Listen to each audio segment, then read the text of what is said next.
itu pengen mengharapkan nabi yang terakhir itu dari mereka, dari Bani Israel. Ternyata nabi yang diutus itu adalah dari keturunan Quraisy. Padahal sarua ada mau Quraisy, mau Bani Israel atau keturunan. Bani Israel dari siapa nabinya? Ibrahim. Ibrahim punya anak namanya Ismail. Keturunan Nabi Muhammad itu adalah Ismail. Ibrahim punya anak lagi namanya Yakub atau Yakub. Jadi satu keturunan kene gitu. Satu keturunan kene sama-sama dari, tapi mereka nggak terima karena Nabi yang terakhir itu bukan dari keturunan Bani Israel, tapi dari orang Quraisy. Sementara mereka dengan orang Quraisy ini pernah ngomong begitu. Awas ya, ini kalau saya punya Nabi, kalau saya punya pemimpin, punya Nabi, maka habislah kamu, begitu bahasa kita. Nah, tapi anehnya begini, di saat dikasih Nabi dari kalangan Bani Israel, ada berapa Nabi kemarin? Ada 12 Nabi dia dikasih, tapi tetap dia ingkari juga kan. Ada yang taat itu kan, malah berbuat kemusyrikan, malah melampaui batas kan, malah melakukan kebohongan, malah wafari kontak turun, maka sebagian nabi lagi ada yang dibunuh. Sebetulnya membingungkan ini orang gitu ya, kaum ini dikasih nabi malah melakukan kejahatan kepada nabi, tapi ngarep nabi. Begitu nabi diarep-arep dan nabinya sudah ada, tapi mereka tidak mau nerima begitu. Ternyata penyakitnya itu adalah nanti hati.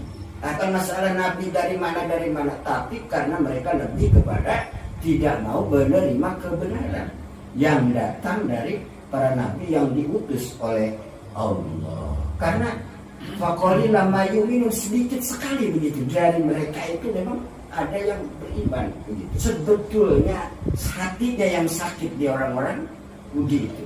Bukan masalah nabi dari mana.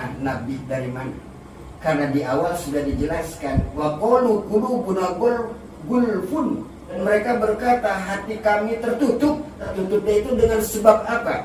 La'annahumullahu bikufrihim, Allah telah mengutuk mereka karena keingkaran mereka. Gitu. Jadi ini ayat nyambung, berkaitan terus. Begitu. Kenapa mereka begini? Oh begini. Oh kenapa mereka begini? Karena begini. Jadi mereka itu sudah tahu tapi mengingkari.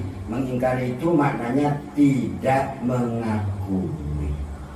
mengakui nabi yang diutus oleh Allah, tidak mengakui kitab Al-Quran yang telah diturunkan oleh Allah. Maka kalau sudah begitu, apa yang dilakukan oleh Allah? Falaknatullah, maka Allah laknat mereka. Dilaknat, dimurkai, dibenci. Kenapa mereka dilaknat? Menurut para ulama, karena mereka tahu kebenaran. Mereka tahu kebenaran, tapi tidak melakukan kebenaran itu, bahkan menolak kebenaran itu.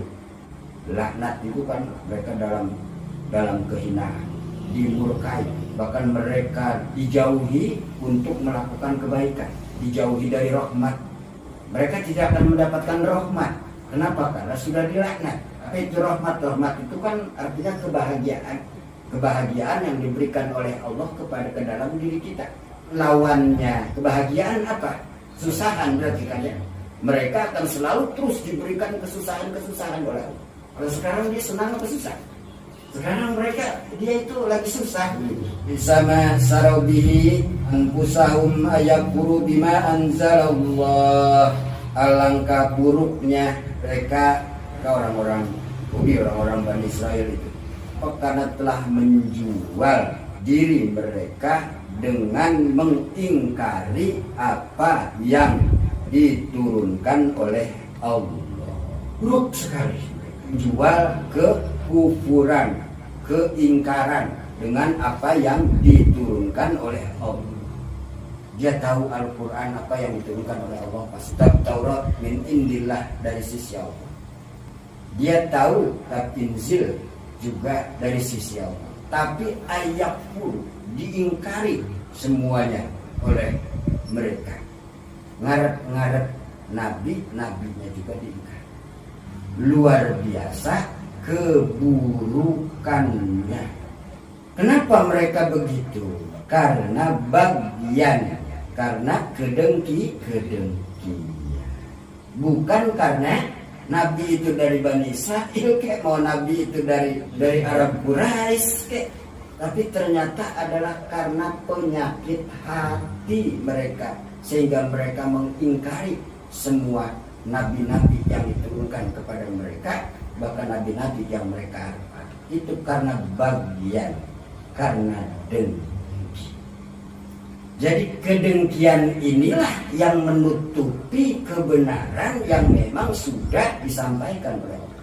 Makanya kita hati-hati dengan dengki. Orang Yahudi kurang pintar kumaha coba. Tapi kena penyakit dengki maka dengan bisa menjadi hina. Iya enggak? Jadi sehebat apapun orang, sepandai apapun orang ilmunya, kalau sudah terkena penyakit dengki, maka hancur dia. Nah itu orang Bani Israil begitu, karena kedengkian mereka itu kepada siapa? Kepada Nabi. Kenapa dengkinya? Ketika Nabi diutus, karena mereka itu menikmati hidup sesuai dengan keinginan mereka. Ketika Nabi hadir, Nabi diutus, maka harus terikat dengan keinginan Nabi. Maka harus terikat dengan apa yang disampaikan oleh, itulah kebencian mereka. Ya kan? Kalau kita sekarang ada yang begitu.